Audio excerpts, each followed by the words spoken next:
જ્યોતિષાચાર્ય પાસે મહારાણી ત્રિશલા દ્વારા સ્વપ્નનું વર્ણન કરે છે. એક એક સ્વપ્ન એ આચાર્યો સાંભળે છે, સાંભળી એના સંકેત સમજે છે અને એ સંકેતનું ફળ શું છે એનું વર્ણન કરે છે.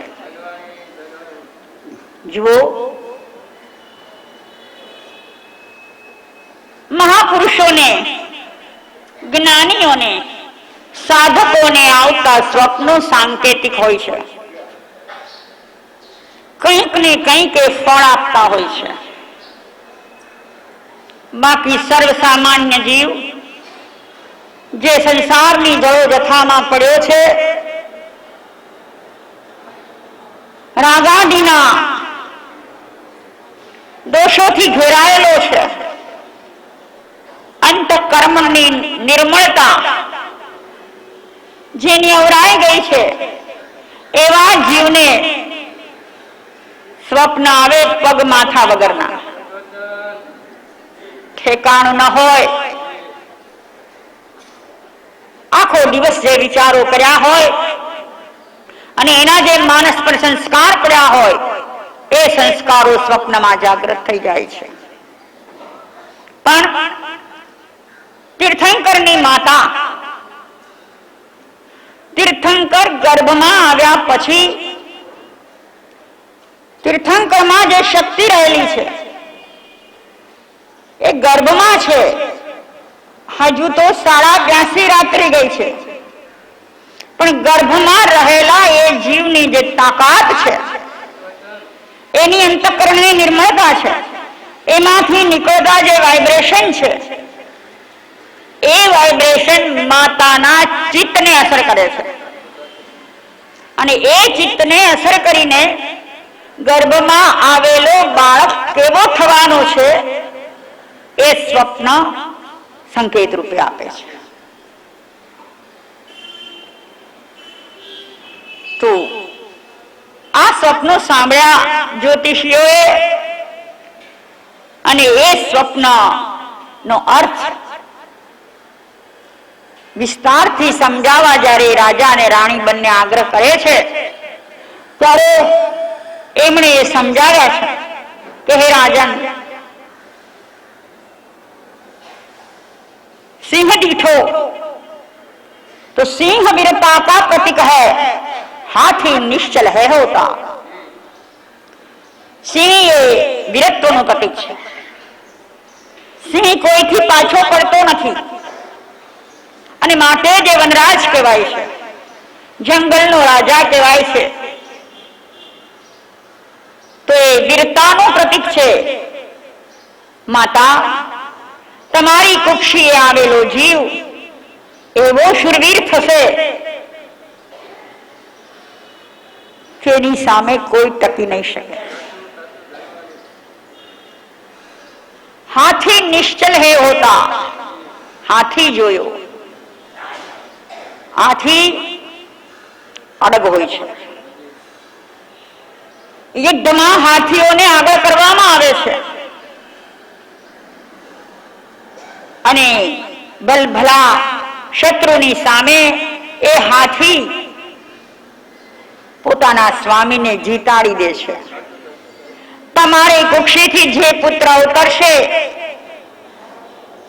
એ ગમે તેવા સંયોગોની સામે ઝૂકશે નહીં, હારશે નહીં, વિચલિત નહીં થાય, એવો એ અડગ ને નિશ્ચલ હશે.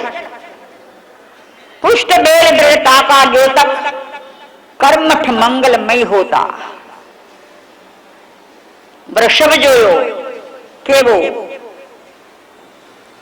પુષ્ટ બેલ અલમસ્ત છે, માય કાંગલો નથી. ઓરિસ્સામાં હોય એવા નહીં, પણ ગીરમાં હોય એવા. એવો બળદ જોયો, એવો વૃષભ જોયો છે. તો વૃષભ જે છે એ દ્રઢતાનો દ્યોતક છે. એનામાં દ્રઢતા, જે કંઈ કરવું છે એ કરીને જ રહેશે, એવો દ્રઢ સંકલ્પવાન એ પુત્ર બનશે. અને કર્મઠ મંગલમય હોતા, કર્મઠ સિન્સિયરલી કામ કરવા વાળો, એમનો પુરુષાર્થ હંમેશા ચાલુ હશે. મહાન પુરુષાર્થી જીવ તમારી કુક્ષીએ આવ્યો છે. લક્ષ્મી ખીલે કમલ પર બેઠી અક્ષય વૈભવ કી પહેચાન. લક્ષ્મી જોઈ અને ક્યાં બેઠી છે લક્ષ્મી? તો કે ખીલેલા કમળ પર. ફોટાઓ એવા હોય છે ને, આટલું મોટું કમળ હોય, આખું સહસ્ત્રો પાંખડીઓથી ખીલેલું, અને એના પર લક્ષ્મી દેવી બિરાજિત હોય. ખીલેલા કમળ પર બેઠી લક્ષ્મી એવો સંકેત કરે છે કે તમારો પુત્ર જે આંતર વૈભવ પામશે, આ બધા એના આંતર ગુણોના સંકેત છે, બાહ્ય નહીં. બાહ્ય તો પુણ્ય રાશિ લઈને આવ્યો છે એટલે બાહ્ય તો બધું મળવાનું જ છે, પણ એનું અંતકરણ કેવું હશે, એની આત્મદશા કેવી હશે, એનો આંતર પુરુષાર્થ કેવો હશે, એ બતાવે છે. અક્ષય વૈભવ કી પહેચાન. એ એવો વૈભવ પામશે કે જેનો ક્યારેય ક્ષય નહીં થાય, ક્યારેય એનો નાશ નહીં થાય, એવો એ વૈભવ પામશે. દો માલા એ વિજય વિશ્વ કી. કોઈને માળ ક્યારે પહેરાવાય? હાલતા ચાલતા પહેરાવો છો એવું નહીં હો, પણ જેને કંઈક વિજય પ્રાપ્ત કર્યો છે, જેને જય માળા કહેવાય છે, કે આખા એ વિશ્વ પર જે વિજય મેળવશે, શેનાથી? રાજા બનીને નહીં, હિંસાચાર આદરીને નહીં, પણ એનો જે આંતર સંસાર, જે આજ સુધી પાછલા ભવોમાં હાર્યા કર્યો, હવે એ જીવ હારવાનો નથી, માત્ર ને માત્ર વિજય પામવાનો છે.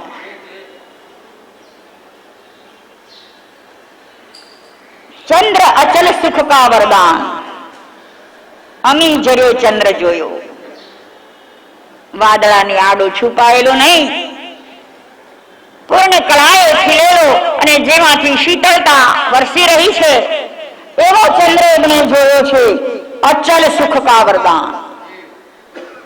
એને જે સુખ મળશે એ સુખ અચલ હશે, ચલિત સુખ નહીં હોય. આપણું સુખ કેવું? અત્યારે સુખી છીએ, અહીં બેઠા છીએ ને આપણે આપણને સુખી અનુભવીએ છીએ.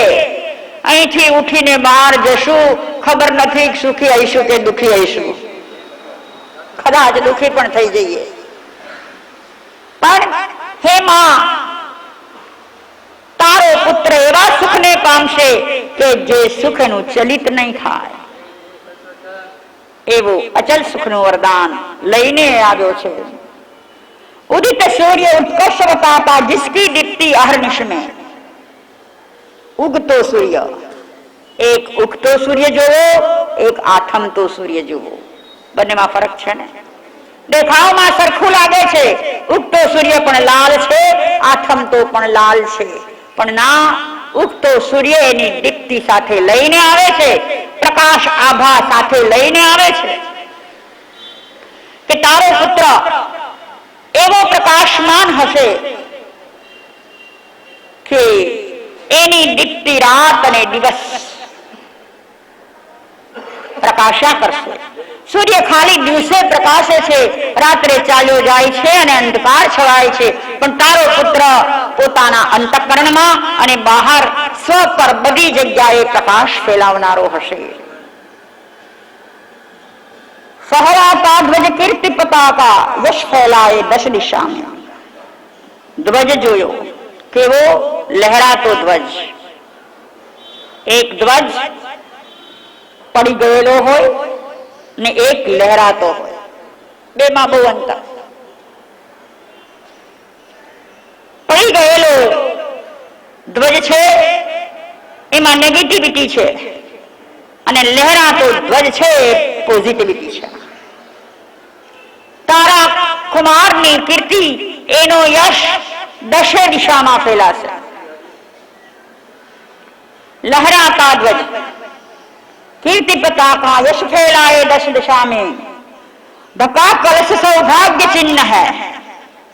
कलश तो जोयो पण केवो ढांकेलो, उघाड़ो नहीं, કે એવું સૌભાગ્ય એ પ્રાપ્ત કરશે. તીર્થંકર જેવા ભાગ્ય કોના? આપણે ઘણાને બિરદાવીએ છીએ કે અમુક વ્યક્તિ તો બહુ સૌભાગ્યશાળી છે, ભાગ્યવાન છે. હશે, આપણી વ્યાખ્યામાં કદાચ એ બેસી શકતું હશે, પણ અહીં માતાએ જે સ્વપ્ન જોયા એનો સંકેત એમ બતાવે છે કે તારા પુત્રનું સૌભાગ્ય એવું હશે કે ક્યારેય એને દુર્ભાગ્ય સ્પર્શી નહીં શકે. આપણે આજે જેને સૌભાગ્યવાન કહીએ એ કાલે દુર્ભાગી થઈ જાય ખરો? થાય. પણ માં તારી કુખેથી અવતરનારો એવો નહીં હોય, એ સદાય સૌભાગ્યશાળી. પદ્મ સરોવર યશકી ખાન, સરોવર તો જોયું પણ આખું એ સરોવર કમળના ફૂલોથી છવાયેલું છે.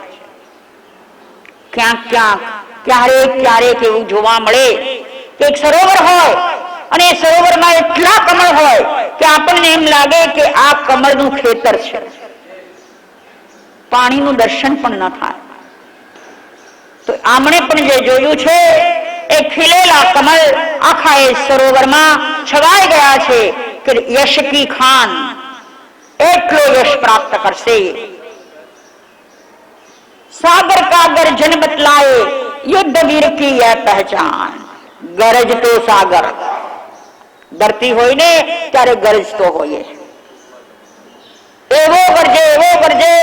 પૂનમની અમાસની જયારે ભરતીઓ હોય, એ ભરતી વખતે ગરજતો હોય ને, જો સમુદ્ર કિનારે આપણે રહીએ તો અડધી રાતે પણ એની ગર્જના સંભળાય. જેમાં ઓટ આવી ગઈ છે એવો સમુદ્ર નહીં.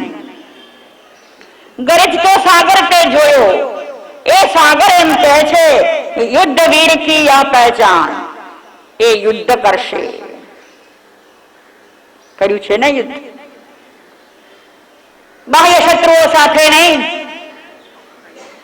આંતર શત્રુઓ સાથે યુદ્ધ કરી અને એ વિજયમાળ વર્ષે.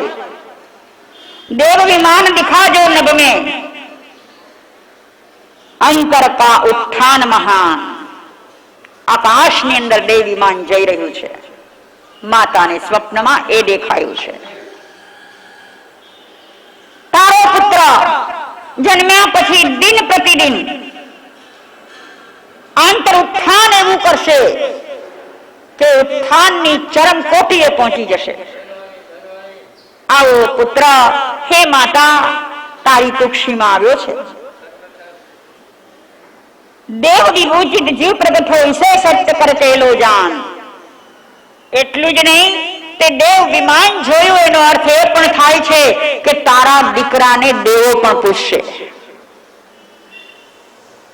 અરિહંતને દેવાધિદેવ કહીએ છીએ આપણે. કેમ કહીએ છીએ? કે જેને આખો એ સંસાર પૂજે એવા દેવ દેવીઓ જેને પૂજે છે એ દેવાધિદેવ છે. તો તીર્થંકર પરમાત્માને 64 ઇન્દ્રો અને અનેક અસંખ્ય દેવો દેવીઓ પ્રભુને સેવામાં હાજર હોય છે. રત્નો કા અંબાર પ્રાણ પ્રિય માનવ કી ઉપલબ્ધિ મહાન. રત્નનો રાશિ જોયો. સામાન્ય રીતે ધનની પ્રાપ્તિ થવી એ માનવને એમ લાગે છે કે આ મહા ઉપલબ્ધિ છે. તારા સ્વપ્નમાં તને રત્નનો રાશિ દેખાયો છે, તો આ સંસારમાં બહુ ઓછા જીવો કરી શકે એવી ઉપલબ્ધિ આ પુત્ર કરશે. ધૂમ્રહીન પાવક કી જ્વાલા સહનશીલતા કી પહેચાન. ધૂમ્રહીન પાવક કી જ્વાલા, અગ્નિ જોયો છે, અગ્નિશિખા જોઈ છે, પણ કેવી? ધુમાડા રહિત. અગ્નિમાં ધુમાડાનું હોવું એ અગ્નિનું કલંક છે. એ શુદ્ધ અગ્નિ નથી, અશુદ્ધ અગ્નિ છે. જ્યારે હે માતા, તે પાવક તો જોયો, અગ્નિ તો જોઈ, પણ ધૂમ્રહીન જોઈ છે.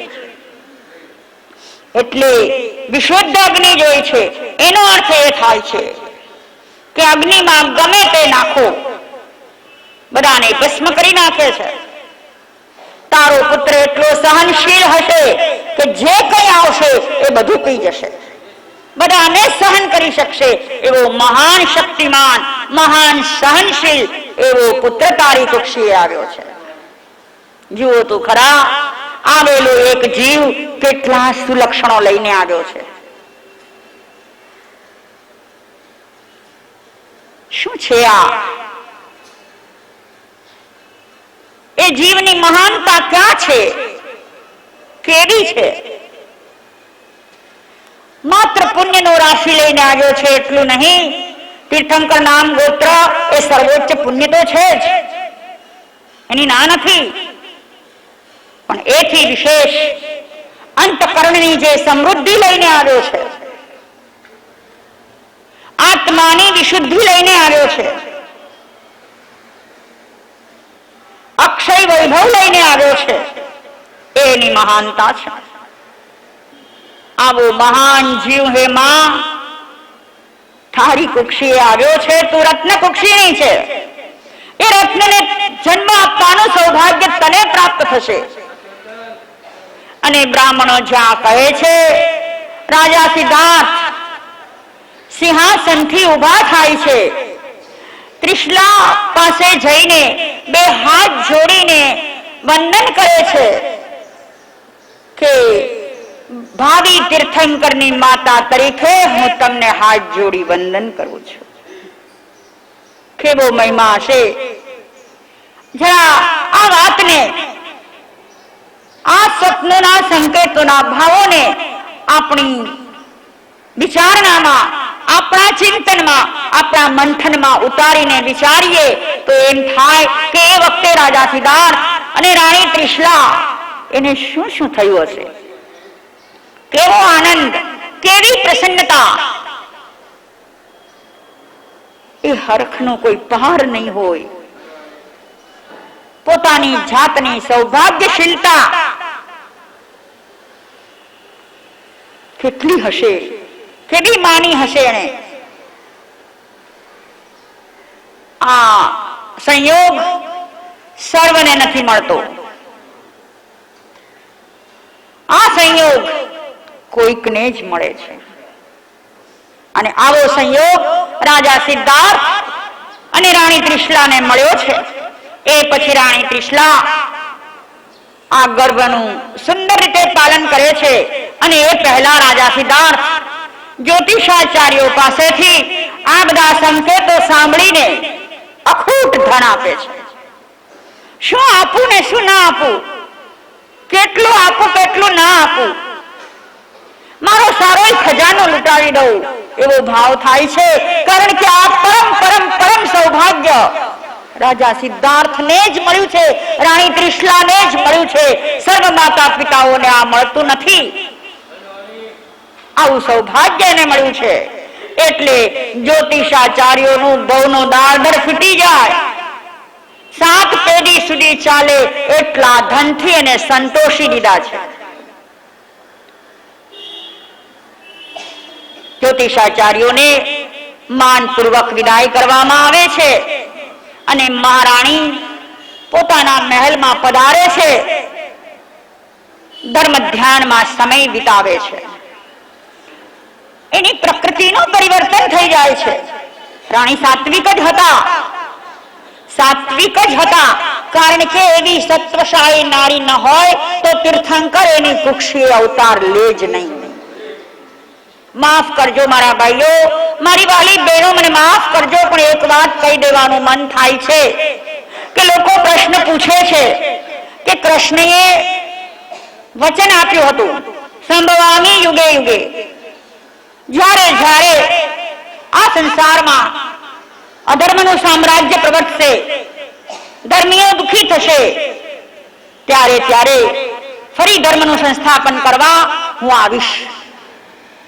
તો કેટલીક વખત એવો પ્રશ્ન કોઈ ઉઠાડે છે કે અત્યારે આ યુગમાં જે ચાલી રહ્યું છે આનાથી વળી વિશેષ અધર્મ શું થવાનો બાકી છે?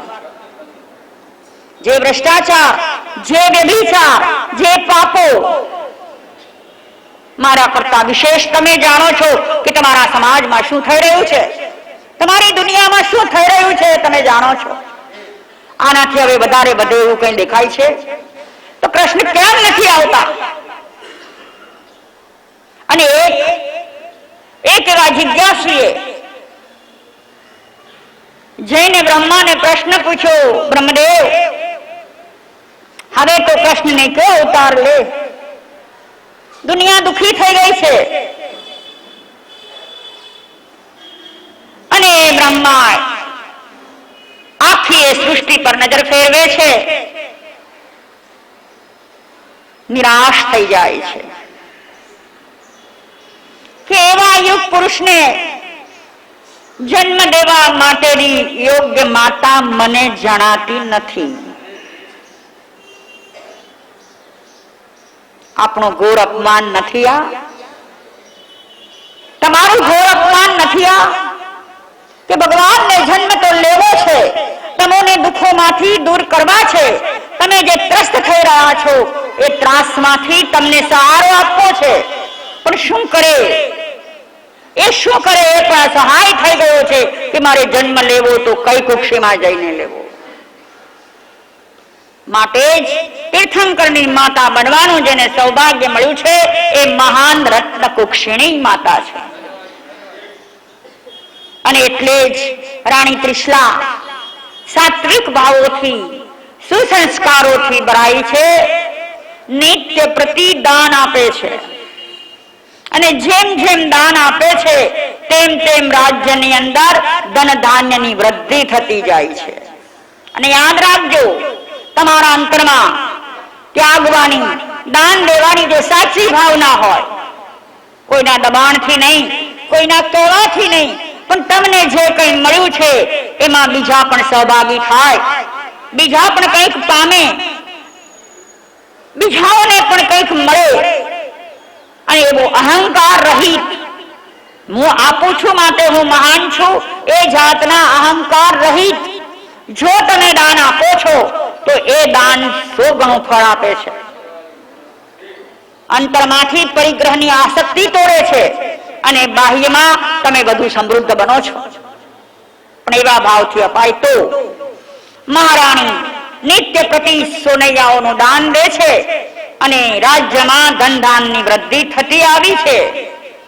આમ 9-9.25 મહિના સુધી આ ગર્ભનું યથાર્થ પાલન કર્યું છે.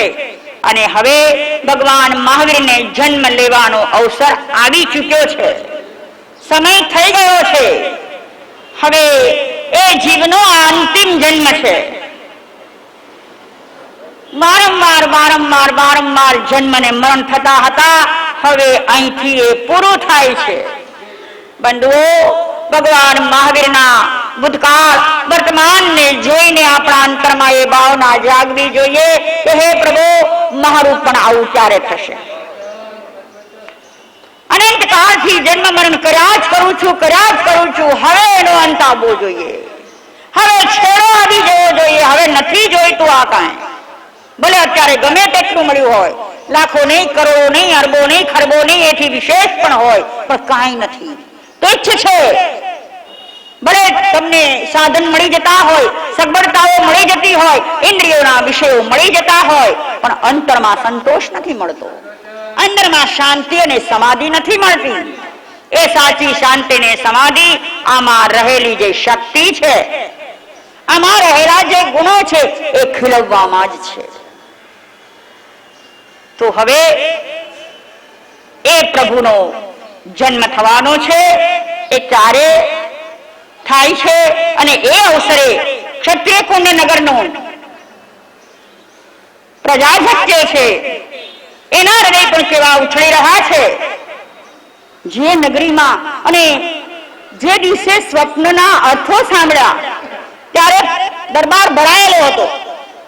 દરબારમાં બેઠેલા સૌએ સાંભળ્યું છે કે મા ત્રિશલાને કુક્ષીએ તીર્થંકર જન્મવાના છે એટલે આખી પ્રજા જાણે છે, એટલે આખી પ્રજા એ ઉત્સુક છે કે ક્યારે એ બાળકનો અવતાર થાય, ક્યારે એ બાળક જન્મે, ક્યારે એના અમે દર્શન કરીએ.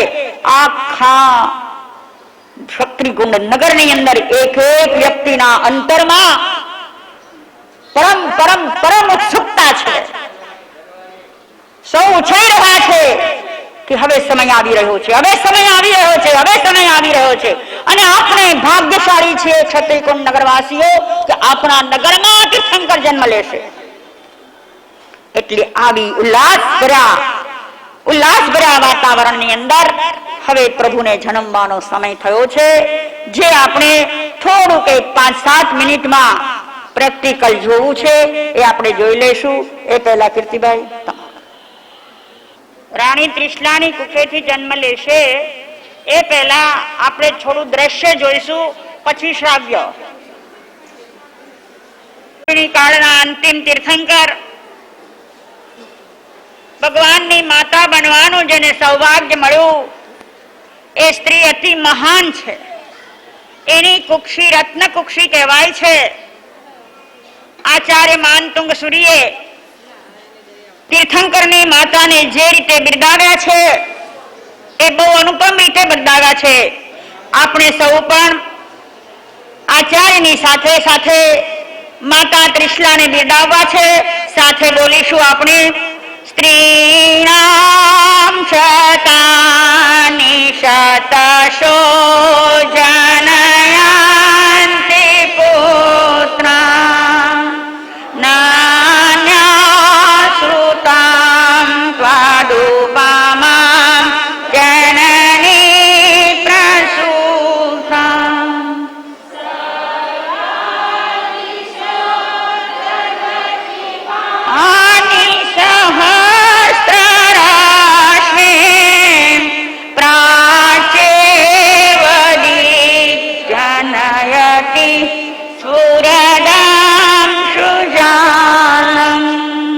આચાર્ય ભગવાન ફરમાવે છે, સ્ત્રીણામ શતાની શતશો, સેંકડો સ્ત્રીઓ હજારો બાળકોને જન્મ આપે છે, પણ હે રત્નકુક્ષીની માતા, તું જેવા બાળકને જન્મ આપે છે એવી કોઈક જ માતા હોય છે. એની ઉપમા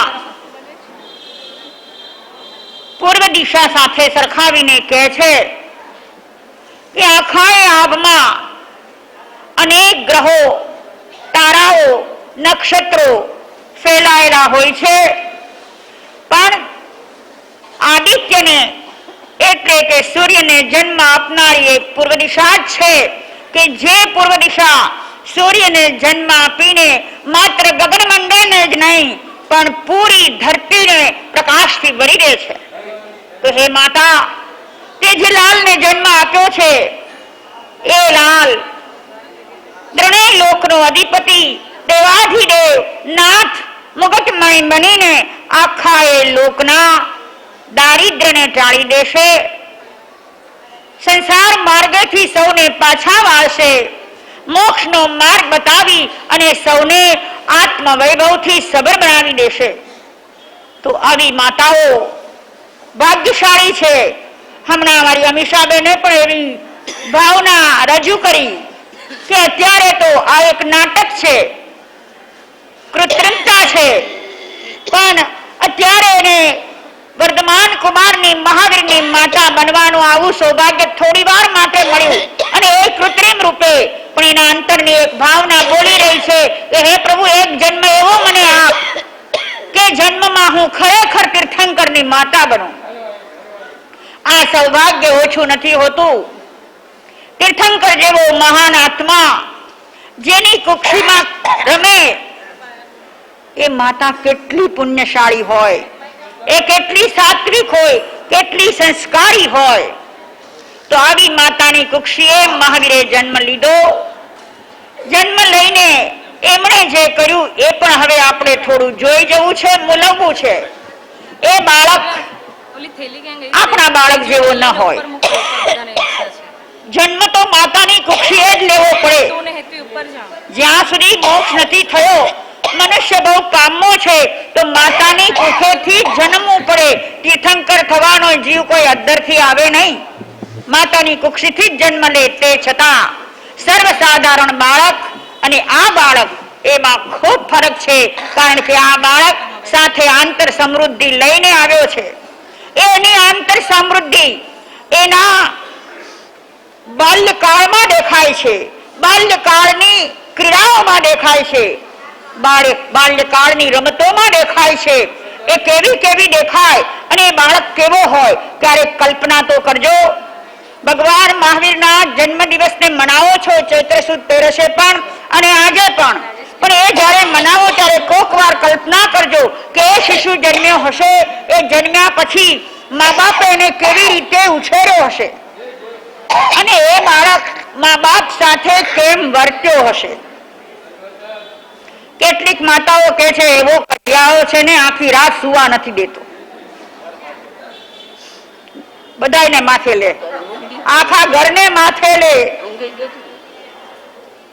એ બાળક અને તીર્થંકર થવા સર્જાયેલો બાળક એ શું લઈને આવ્યો હોય?